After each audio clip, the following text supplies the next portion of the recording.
Dear students, पिछले कुछ समय से हम रासायनिक बंध में केमिकल बॉन्ड के बारे में पढ़ रहे हैं। उस केमिकल बॉन्ड में भी अपन सहसंयोजक बंध के बारे में पढ़ रहे हैं।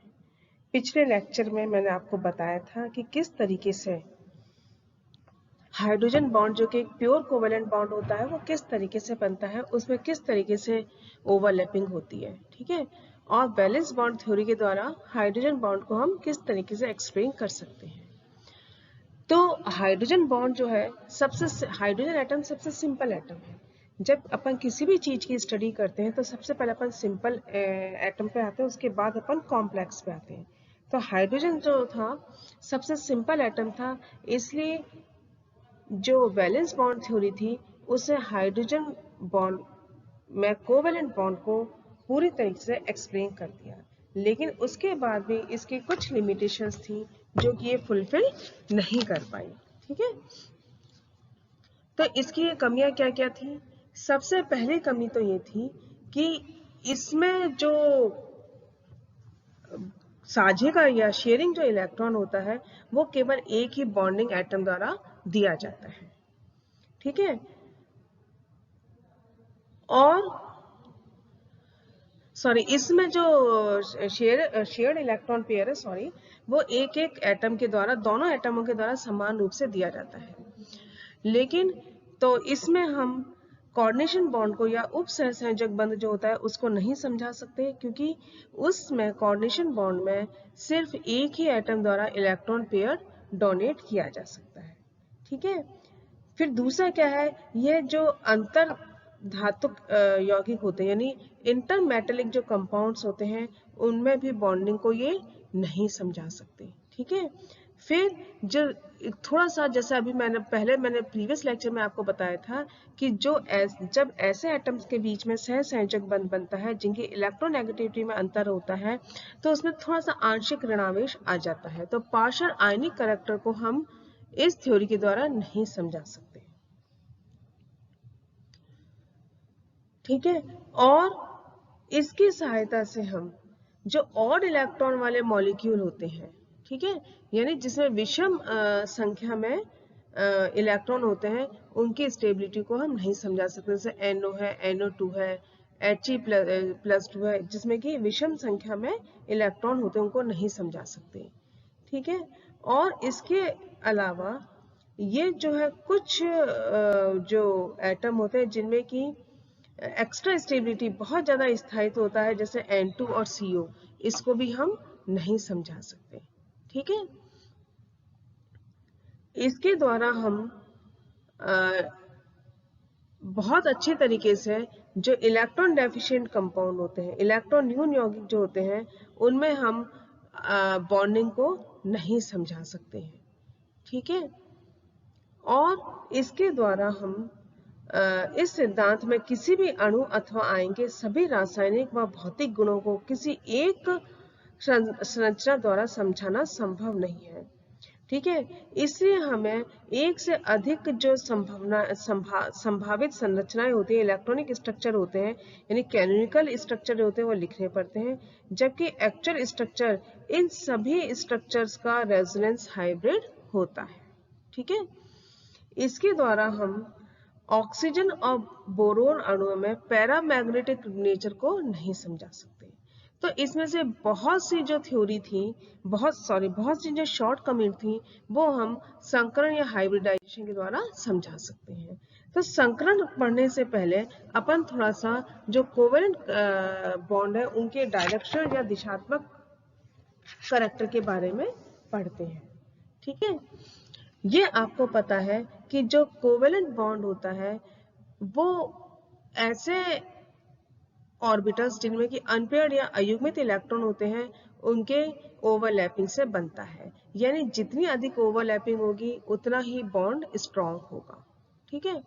अब ओवरलैपिंग या अतिव्यापिंग के लिए क्या है कि जो एटम है, मतलब इफेक्टिव ओवरलैपिंग के लिए कि जो ऑर्बिटल है वो कहाँ होने चाहिए, स्पेस में सेम पार्ट में स्थापित होने चाहिए। लेकिन जो ऑर्बिटल है वो स्पेस में डिफरेंट डायरेक्शन में होते हैं, ठीक है। तो जो इनके कारण जो बॉन्ड बनते हैं वो भी डिफरेंट डायरेक्शन में बनते हैं, बनते हैं। या आप ये कह सकते हो कि जो सहसंयोजक बंध है उसके जो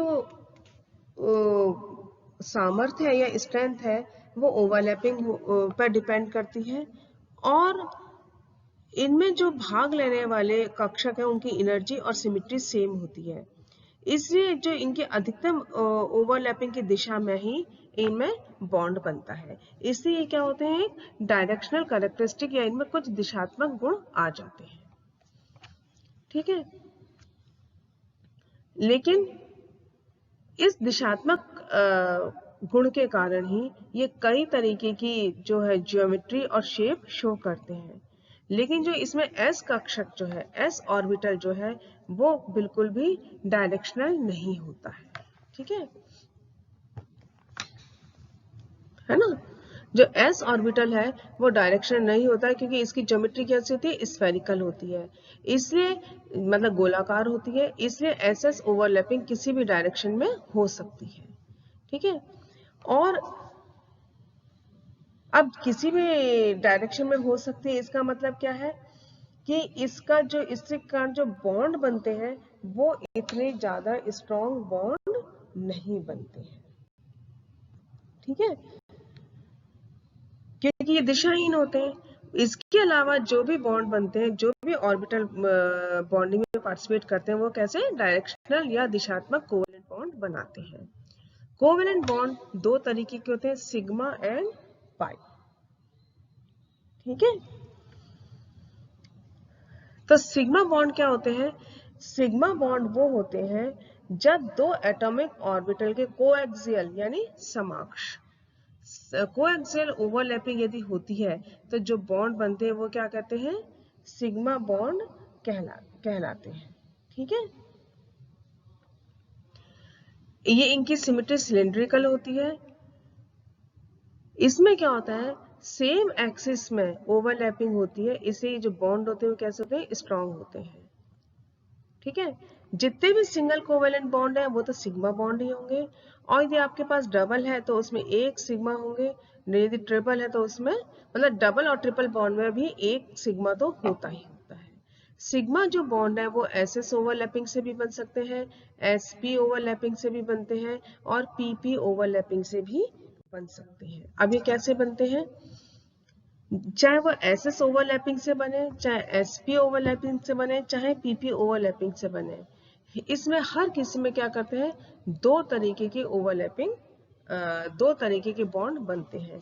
एक तो होता है आपका बॉन्डिंग ऑर्बिटल और एक होता है आपका anti bonding orbital.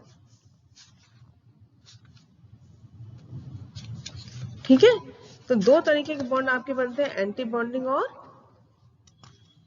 Non anti bonding, और बॉन्डिंग और एंटी बॉन्डिंग मॉलिक्यूलर ऑर्बिटल। ठीक है,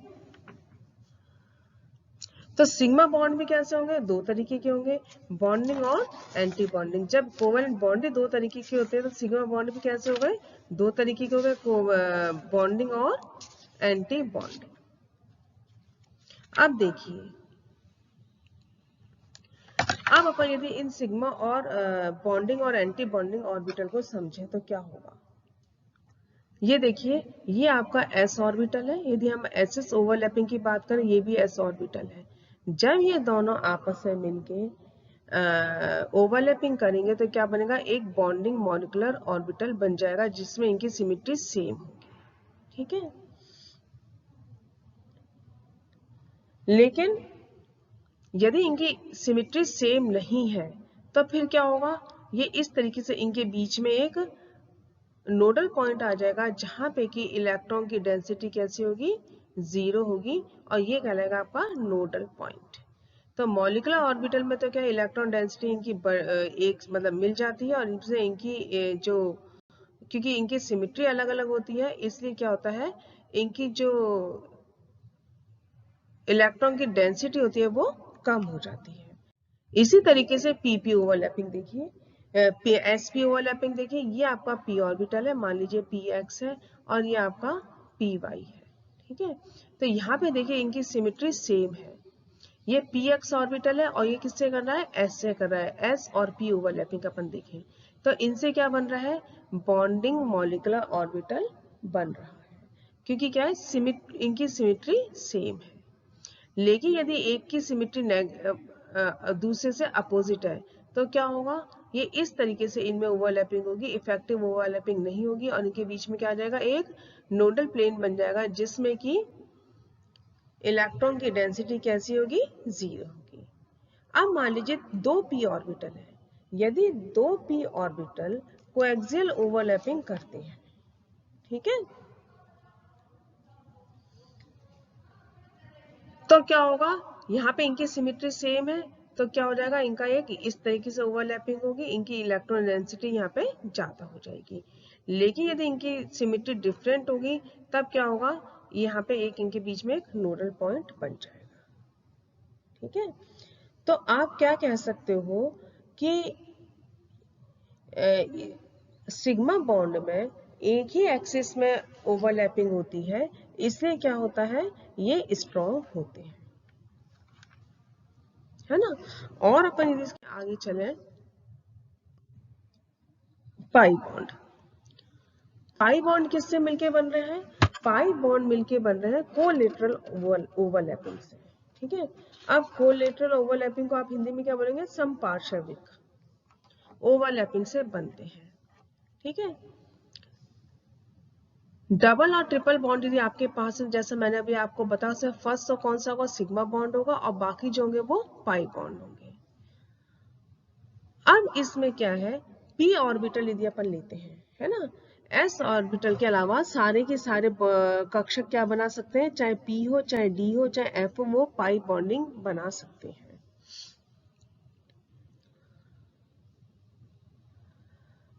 तो यहाँ पे यदि देखिए, अपन नेक्स्ट स्लाइड में चले, नेक्स्ट स्लाइड में,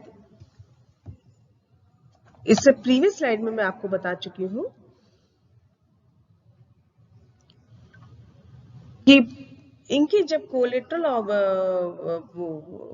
ओवरलैपिंग होती है, तो इसमें क्या होते हैं कि एक नोडल प्लेन आ जाता है, और उस नोडल प्लेन में जो होती है, इलेक्ट्रॉन की पाए जाने की संभावना 0 होती है। पाई बॉन्ड जो है हमेशा या तो दूसरे पाई बॉन्ड से या फिर सिग्मा बॉन्ड से के परपेंडिकुलर होता है, और ये मॉलिक्यूलर प्लेन में नहीं पाई जाते हैं। ठीक है, तो यदि अपन इनकी डिफरेंस देखें, इसमें ये आपका सिग्मा बॉन्ड तो कोएक्सियल ओवरलैपिंग से बन रहा है, ये कोलेटरल ओवरलैपिंग से बन रहा है। ये सिग्मा बॉन्ड स्ट्रॉन्ग होते हैं क्योंकि इनमें ओवरलैपिंग एक ही डायरेक्शन में होती है। ये वीकर होते हैं, सिलिंड्रिकल सिमेट्री होती है, और कोई भी दो एटम सिग्मा बॉन्ड के अराउंड फ्रीली रोटेट कर सकते हैं, लेकिन पाई बॉन्ड में रोटेट नहीं कर सकते हैं। ठीक है, तो ये तो आ गया आपका वैलेंस बॉन्ड थ्योरी और डायरेक्शनल कैरेक्टरिस्टिक। अब है नेक्स्ट आपका हाइब्रिडाइजेशन। हाइब्रिडाइजेशन क्या है, बेसिकली एक हाइपोथेटिकल कंसेप्ट है, और ये एक तरीके से वीबीटी का ही एक्सटेंशन है। ठीक है, ये सबसे पहले, ये मेनली तो क्या था कि जो वीबीटी की जो शॉर्ट कमिंग्स थी, है ना, उनको क्लैरिफाई करने के लिए दिया गया था, और इसके साथ साथ कुछ कंपाउंड्स जिनका स्ट्रक्चर वीबीटी नहीं बता पा रहे थे, उसको बताने के लिए भी दिया गया था। ठीक है, अब वीबीटी का अकॉर्डिंग क्या होता है, जितने वैलेंसी शेल में अनपेयर्ड इलेक्ट्रॉन होते हैं उतने ही बॉन्ड बनते हैं। ठीक है, लेकिन जैसा कि अभी मैंने आपको बताया शॉर्ट कमिंग में कि ये कुछ कंपाउंड्स ऐसे होते हैं जिनमें कि ये नंबर ऑफ बॉन्ड्स को बताने में फेल है। ठीक है, और ऐसे कंपाउंड जो कि प्रचुर मात्रा में पाए जाते हैं, नेचर में अबंडेंट हैं, एक्सटेंसिवली पाए जाते हैं, उनके तो ये बिल्कुल भी एक्सप्लेन नहीं करती। तो उन सबको एक्सप्लेन करने के लिए हाइब्रिडाइजेशन का कंसेप्ट आ गया था। ठीक है, अब इस हाइब्रिडाइजेशन के कंसेप्ट को हम मीथेन के एग्जांपल से समझ सकते हैं। अब इसमें मीथेन में देखिए, यदि हम कार्बन की बात करें, कार्बन का इलेक्ट्रॉनिक कॉन्फ़िगरेशन होता है 1s2 2s2 2p2। ठीक है, तो इसमें दो अनपेयर्ड इलेक्ट्रॉन होते हैं कार्बन में, आउटर मोस्ट में। तो इसमें क्या है, ये दो ही बॉन्ड बनाना चाहिए, लेकिन क्या बनाते हैं, 4 बॉन्ड बनाते हैं, वो भी सिमिलर। ठीक है। अब 4 बॉन्ड बनाने के लिए क्या होना चाहिए कि बीबीटी के अकॉर्डिंग तो क्या होता है कि एक जो s का इलेक्ट्रॉन जो है वो खाली डी कक्षक में, खाली पी कक्षक में आ जाए तो आपके पास क्या होगा, 4 ऑर्बिटल मिल जाएंगे, यानी 2s2 और 2p2। यहाँ पे ये क्या है, अनपेयर्ड इलेक्ट्रॉन है। अब 4 बॉन्ड बनाने के लिए यहाँ s का एक इलेक्ट्रॉन किस में आ जाएगा, खाली जो p कक्षक एक बचा है उसमें आ जाएगा, और 4 बॉन्ड आपके पास मिल जाएंगे, है ना। अब ये जो है इस तरीके से आपके पास 4 अनपेयर्ड इलेक्ट्रॉन हो जाएंगे कार्बन के पास, और ये जो है 4 बॉन्ड बना लेगा। लेकिन ये जो है इसमें देखिए 1s2 2s2 2p2, यहाँ पे जो है सेम आपके एनर्जी शेल है, तो सेम एनर्जी शेल में तो इलेक्ट्रॉन का प्रमोशन पॉसिबल है। ठीक है।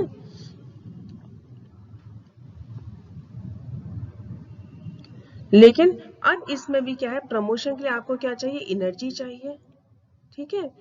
तो ये एनर्जी क्या है आपको चाहिए, लेकिन ये एनर्जी आपको मिल सकती है, कब मिल सकती है, जब यहां से यहाँ जब इलेक्ट्रॉन प्रमोट हो जाता है और उसके बाद जो है जो बॉन्ड बनता है, ठीक है,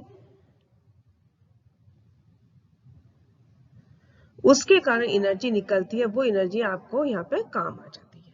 या आप कह सकते हो कि इलेक्ट्रॉन के प्रमोशन के लिए एनर्जी चाहिए, और प्रमोशन के बाद जो इलेक्ट्रॉन है वो उसकी कहलाती है एक्साइटेड स्टेट।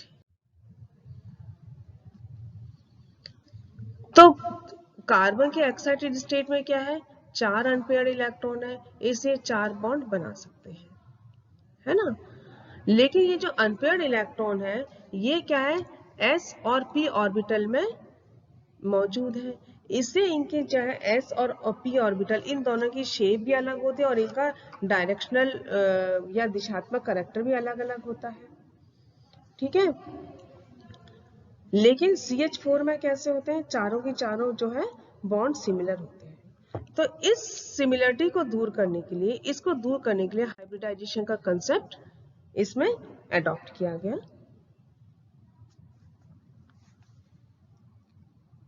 ठीक है। इसमें क्या होता है कि जो वैलेंस शेल के जो ऑर्बिटल होते हैं जिनकी की एनर्जी और शेप डिफरेंट होती है, ये आपस में मिक्स होके क्या बनाते हैं, सिमिलर नंबर के ऑर्बिटल बनाते हैं, लेकिन जिनकी एनर्जी और शेप कैसी होती है, ऊर्जा और आकार कैसा होता है, सेम होता है। ये प्रोसेस कहलाता है हाइब्रिडाइजेशन। तो हाइब्रिडाइजेशन बेसिकली क्या है, किसी परमाणु के संयोजकता कोश के लगभग समान ऊर्जा लेकिन भिन्न भिन्न आकृति वाले एटॉमिक ऑर्बिटल आपस में मिक्स होकर सेम एनर्जी और शेप के उतनी ही संख्या के नए ऑर्बिटल बनाते हैं। ये प्रोसेस कहलाता है हाइब्रिडाइजेशन, है ना। और इस कारण जो नए ऑर्बिटल बनते हैं वो क्या कहलाते हैं, हाइब्रिड ऑर्बिटल। ये जो हाइब्रिड ऑर्बिटल है ये ज्यादा दिशात्मक होते हैं प्योर ऑर्बिटल की अपेक्षा। ठीक है। और ज्यादा डायरेक्शन होने के कारण क्या है, इनकी ओवरलैपिंग भी क्या है, बहुत ज्यादा इफेक्टिव होती है। और जितनी इफेक्टिव ओवरलैपिंग होती है अपन पढ़ चुके हैं, उतने ही स्ट्रॉन्ग बॉन्ड बनते हैं और उतनी ही ज्यादा एनर्जी रिलीज होती है। ठीक है। और ये जो एनर्जी रिलीज होती है, ये एनर्जी इतनी होती है कि जो इलेक्ट्रॉन के प्रमोशन के लिए जो एनर्जी चाहिए होती है उस कंडीशन को ये फुलफिल कर देती है ना। तो आप कह सकते हो जो प्रमोशन ऑफ इलेक्ट्रॉन और हाइब्रिडाइजेशन क्या है, एक्सोथर्मिक प्रोसेस है। Much high energy is released in the formation of strong bonds by hybrid orbital than required for these two exothermic process। इसलिए आपका जो है बॉन्ड बन जाता है, हाइब्रिडाइजेशन प्रोसेस हो जाता है, और हाइब्रिडाइजेशन प्रोसेस होने के बाद आपका जो बॉन्ड बनता है वो ज्यादा स्ट्रॉन्ग बॉन्ड होता है। अब अपन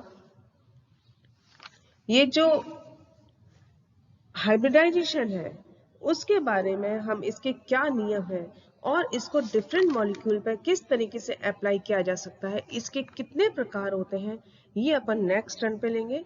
टिल देन गुड बाय।